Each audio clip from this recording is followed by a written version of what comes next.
Hey guys, எனக்கு கொண்டக்கடலை உருளைக்கிழங்கு மசாலாவுக்கு நான் கொண்டக்கடலையை ஒரு 5 மணி நேரம் ஊற வச்சு எடுத்து வச்சுருந்தேன். இப்போ இது கூடவே 2 உருளைக்கிழங்கு சேர்த்து இது ரெண்டுத்தையுமே நம்ம ஒன்றாவே வேக வச்சு தனியாக எடுத்து வச்சிடலாம்.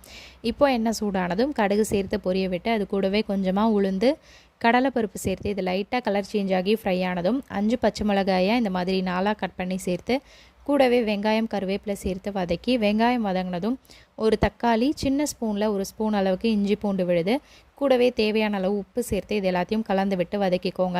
இப்போ தக்காளியும் வதங்கினதுக்கப்புறமா நம்ம வேக வச்சு எடுத்து வச்சுருந்தோம் இல்லையா கொண்டக்கடலையும் உருளைக்கிழங்கும், அதில் உருளைக்கிழங்கு மட்டும் நான் தனியாக எடுத்து நல்லா மசிச்சுட்டு இது கூட சேர்த்துருக்கேன். இப்போ அந்த கொண்டக்கடலை உருளைக்கிழங்கு கூட கொஞ்சமாக மஞ்சள் தூள் சேர்த்து இது எல்லாத்தையும் நல்லா கலந்து விட்டு ஒரு 10 நிமிஷத்துக்கு மீடியம் ஃப்ளேம்லேயே நல்லா கொதிக்க விட்டுறணும். இப்போ 10 நிமிஷம் நல்லா கொதித்து நம்மளுடைய கொண்டக்கடலை உருளைக்கிழங்கு மசாலா ரெடி ஆகிடுச்சு. இதில் நான் கடைசியாக கொஞ்சமாக கொத்தமல்லியும் சேர்த்துருக்கேன். இதே மாதிரி நீங்களும் கண்டிப்பாக ட்ரை பண்ணி பாருங்கள். நெக்ஸ்ட் வீடியோவில் பார்க்கலாம். பாய்.